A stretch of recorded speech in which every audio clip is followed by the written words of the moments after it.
de recevoir le nouveau chef du Parti québécois qui, malgré son jeune âge, a une feuille de route impressionnante tant sur le plan de son engagement politique que sur le plan de son engagement intellectuel. M. Plamondon a obtenu son diplôme de droit en 2001 à l'Université McGill et il a ensuite obtenu une maîtrise en administration des affaires à l'Université d'Oxford, rien de moins.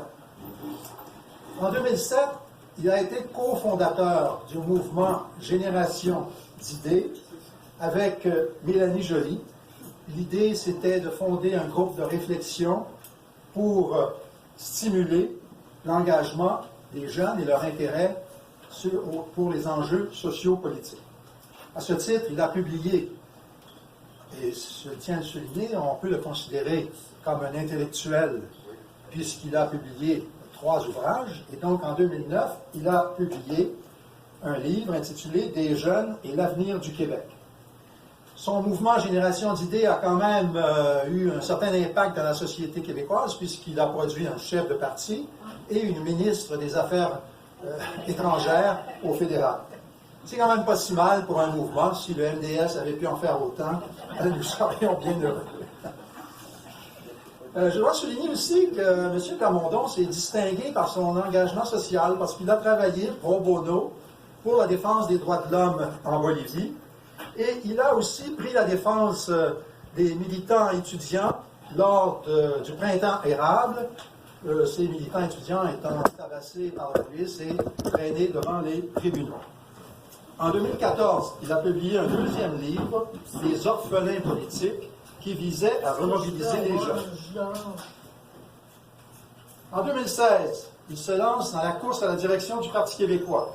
Le chef qui est alors élu, Jean-François Lisée, lui confie le mandat de faire une tournée du Québec pour renouveler le Parti québécois. Il va donc rédiger un rapport sur le thème « Oser repenser le PQ ». En 2018, il se présente sans succès dans le comté de Prévost, et en 2020, il pose sa candidature pour la 2e fois à la direction du Parti québécois. À cette occasion, il va présenter ses idées dans un 3e ouvrage intitulé « Rebâtir le camp du oui ». Et à cette occasion, au départ, à la ligne de départ, il n'obtient que 5% des intentions de vote, et il termine la course en gagnant avec 56%. Vous le savez, comme intellectuels, nous espérons tous que nos travaux ne seront pas inutiles et qu'ils influenceront le choix de ceux qui nous lisent. Mais il est rare que cela arrive, et si nous avons un impact, le plus souvent, nous ne le savons pas. Vous qui me suivez depuis, je devrais dire, des décennies, vous savez à quel point j'ai été critique des positions du Parti québécois qui, depuis Jacques Parizeau, s'était éloigné du combat pour l'indépendance. Je vais vous faire ce soir un aveu. C'est à la suite de la lecture de ce livre de M. Plamondon que j'ai décidé de revenir au Parti québécois parce qu'il a osé poser l'objectif de l'indépendance.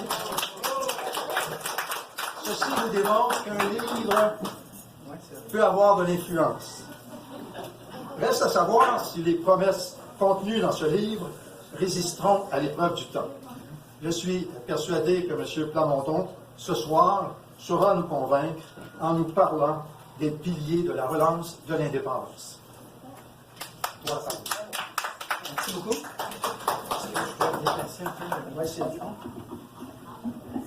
Est-ce que vous m'entendez bien? Merci pour cette excellente nouvelle. Je commence en spécifiant 2 choses qui parlent beaucoup du parcours des Québécoises et des Québécois vers l'indépendance. 2 choses par rapport à ma biographie qui méritent d'être mentionnées parce qu'elles sont quand même comiques. J'ai bel et bien cofondé un groupe de réflexion avec Mélanie Joly. Et il faut le remettre en contexte parce que c'est très intéressant. C'est à travers plusieurs conflits et difficultés dans la conduite de ce projet-là qu'une partie de mon identité politique s'est bâti parce qu'on m'a à l'époque bel et bien dit Mélanie Joly a plusieurs contacts, elle est bien positionnée dans le Parti libéral du Canada, suis-la, suis ses contacts, puis toi aussi tu vas avoir une belle carrière politique. C'est une anecdote parce que c'est plusieurs personnes qui ont été témoins de cette difficulté-là à conduire un projet avec quelqu'un avec qui, après un an, on se rend compte qu'on n'a pas les mêmes valeurs ni les mêmes motivations en politique. Et quand on regarde mon évolution de livre en livre, je pense que c'est un exemple de comment quelqu'un peut être insensible sans être contre, parce que j'ai voté oui à 18 ans en 95. J'ai eu plusieurs moments où j'étais très proche des Bleus et de l'indépendance, mais ça démontre quand même que c'est pas parce que quelqu'un, à un certain moment de sa vie, est plus ou moins intéressé par la question de l'indépendance, que plus tard, il n'y a aucune possibilité. En fait, mon rêve, puis j'en parle dans Rebâtir le camp du oui, c'est de dire aux Québécoises, aux Québécois, regardez, moi, je viens d'une famille fédéraliste. J'avais tout pour devenir un politicien fédéraliste.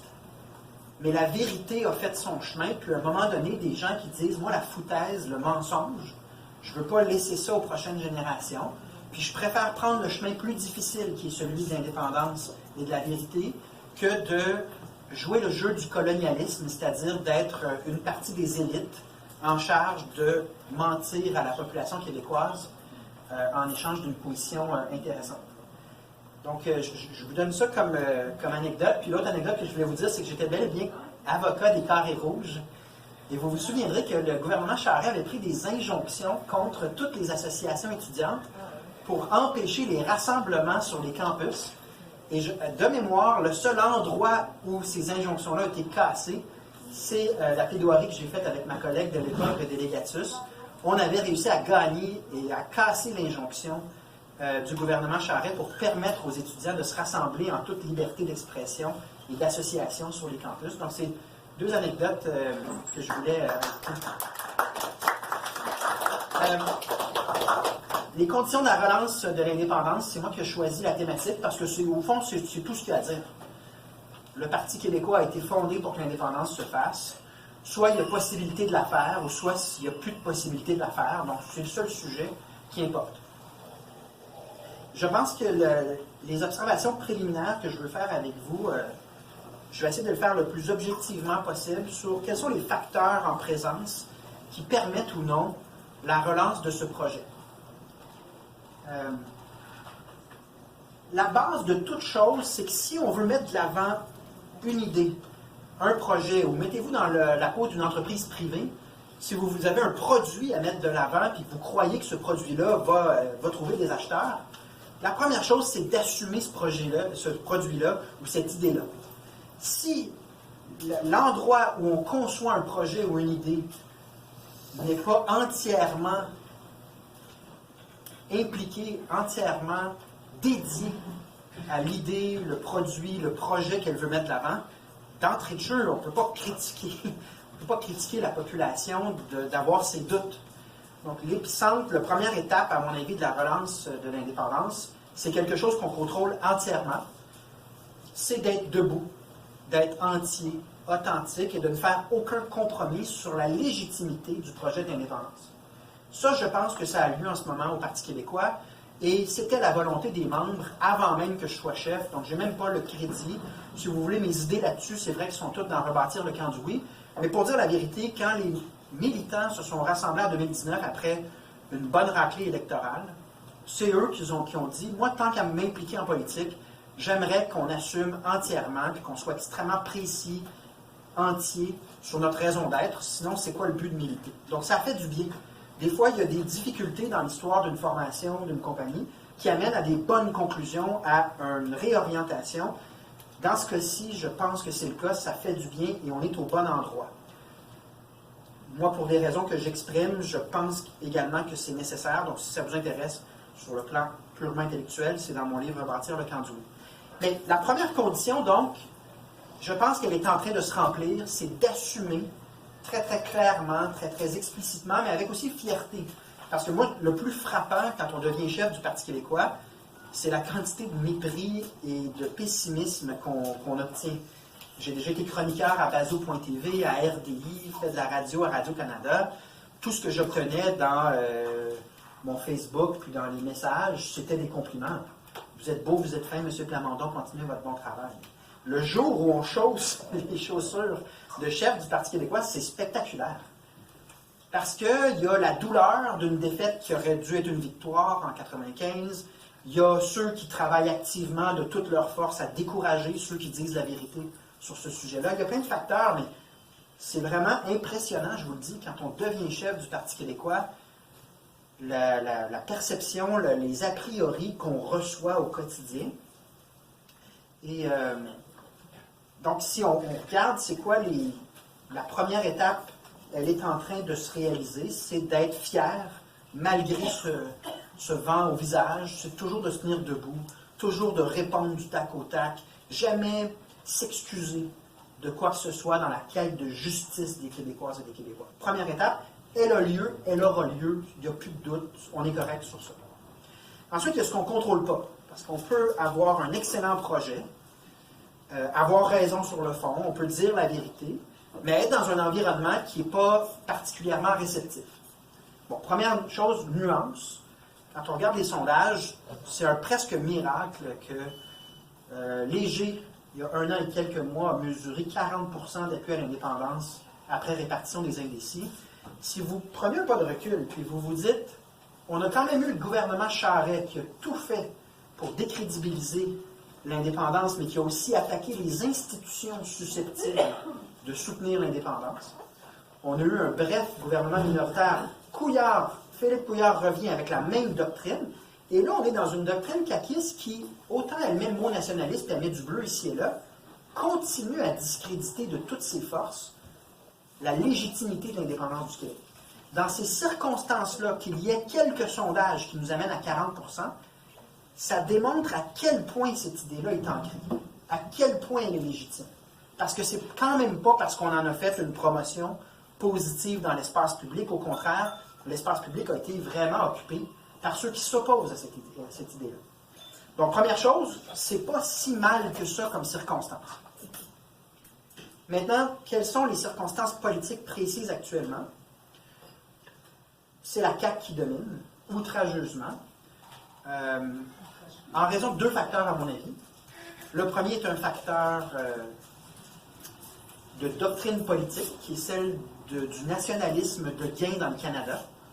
En fait, c'est un peu un paradoxe, hein? C'est du nationalisme fédéraliste ou du fédéralisme nationaliste, là, mais à sa face même, juste mettre les 2 mots les uns à côté des autres, on voit qu'en partant, c'est une contradiction. Mais c'est ça qui est prôné, comme il y a déjà eu un parti progressiste conservateur.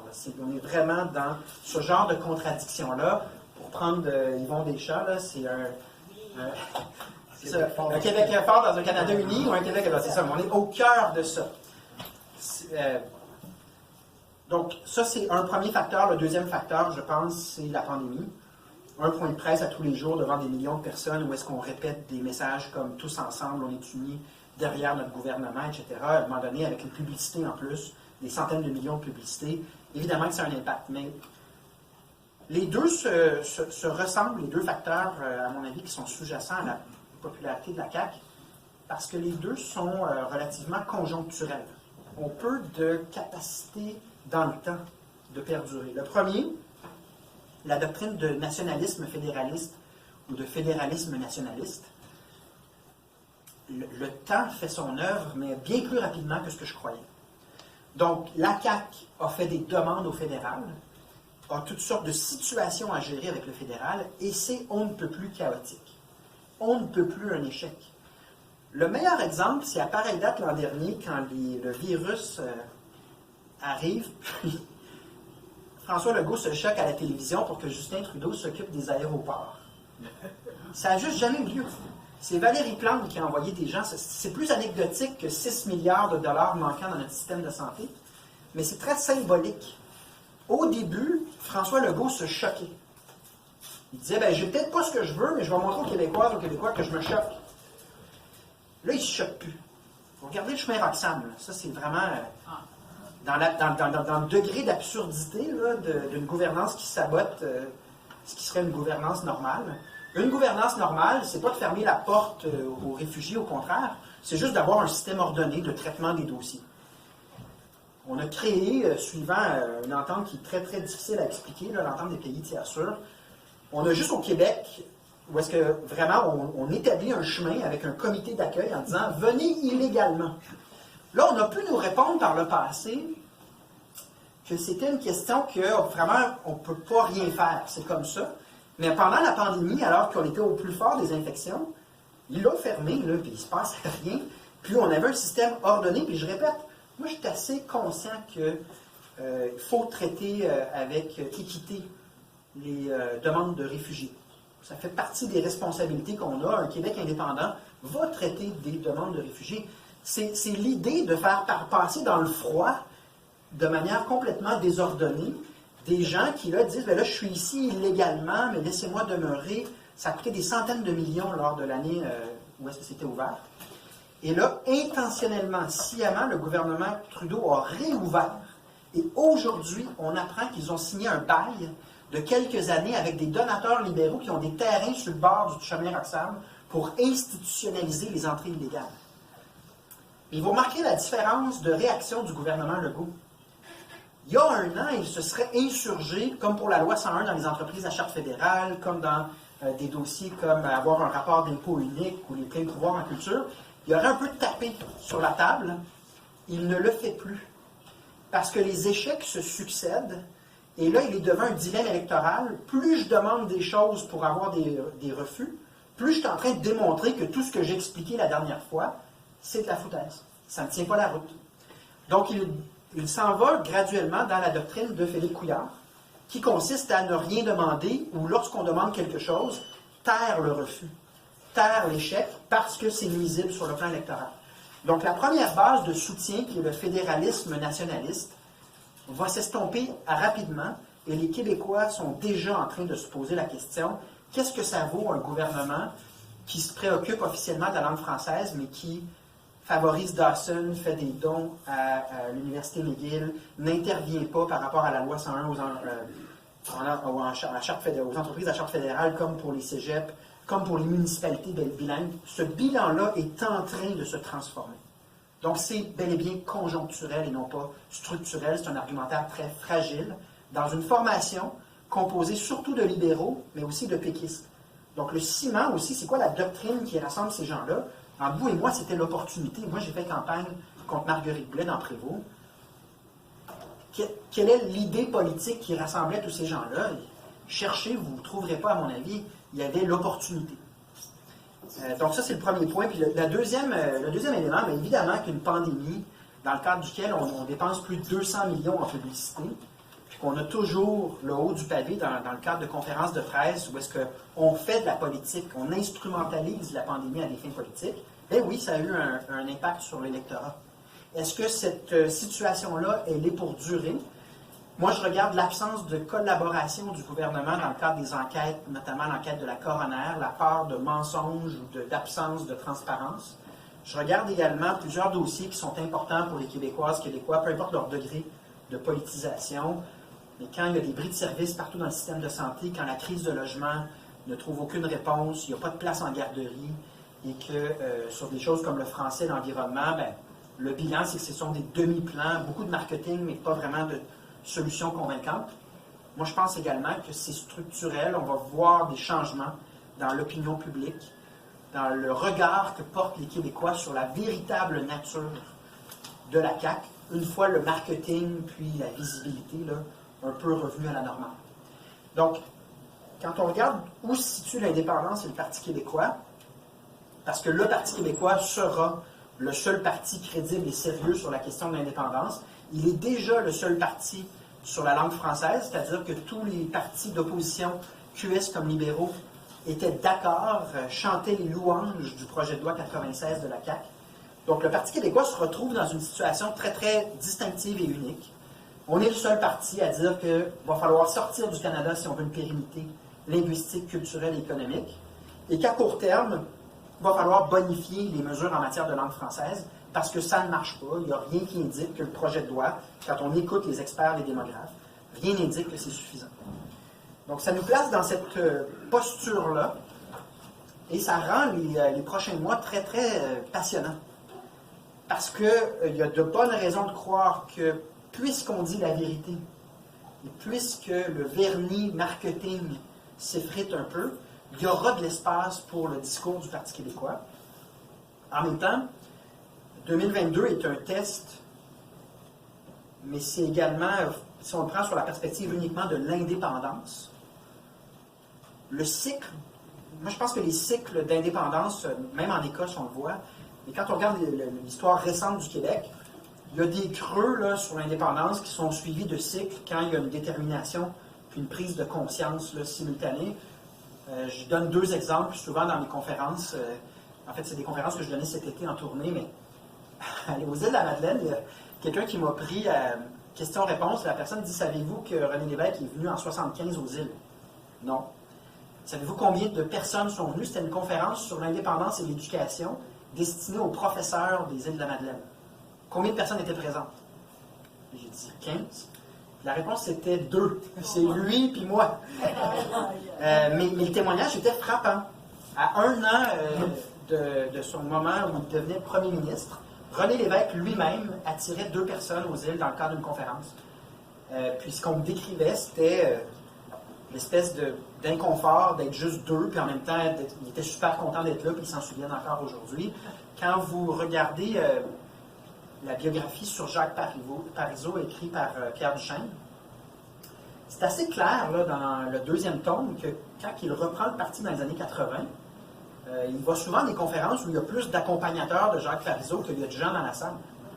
Puis quand vous regardez le Bye Bye 88, que vous trouverez sur ma page Facebook, ceux qui ont Facebook, j'ai retracé un sketch du Bye Bye 88 où on se moque vraiment de Jacques Parizeau devant une salle vide qui dit on va mettre de côté l'affirmation nationale, là, la moitié des 6 personnes déchirent leur carte, on va prôner l'indépendance dès un premier mandat, là la balance déchire sa carte, il n'y a plus personne, puis il demeure une personne qui est un fonctionnaire fédéral qui lui offre un contrat de consultation très très payant pour travailler pour le fédéral, puis Jacques Parizeau accepte.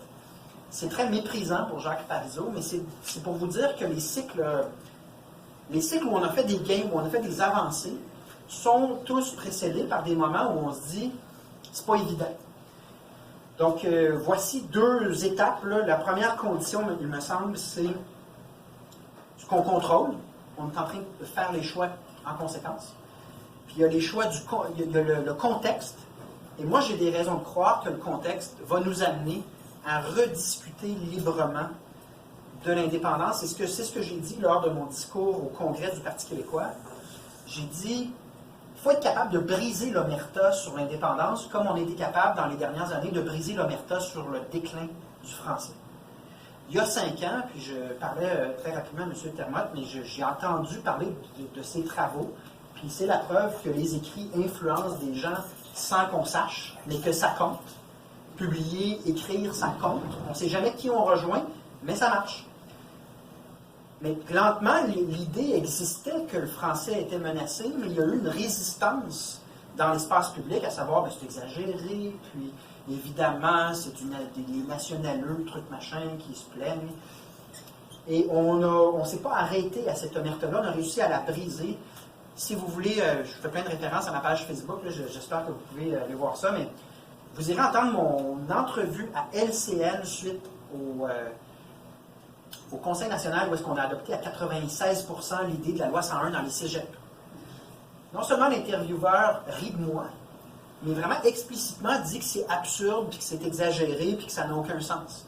Et dans les jours qui avaient suivi, c'était vraiment, on ridiculisait le PQ, avec qui, comme premier agent pour ridiculiser le PQ, François Legault lui-même, qui nous traitait d'extrémistes. Ça a pris 2 mois seulement qu'on a sondé, puis 68% des francophones au Québec étaient en faveur de la loi 101 dans les cégeps.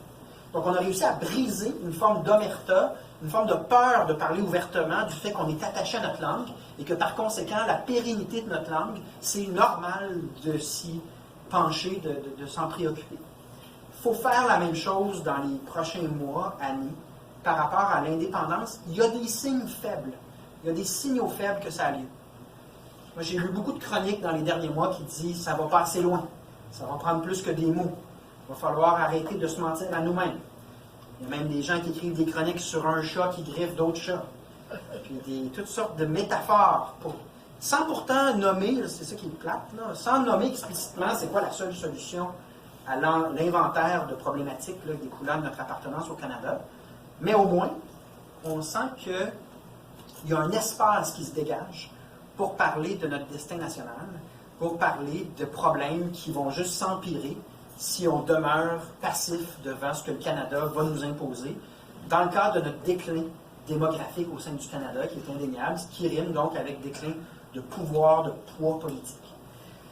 Donc tout ça me fait dire qu'il y a plusieurs années de travail devant nous, mais qu'il y a de l'espace.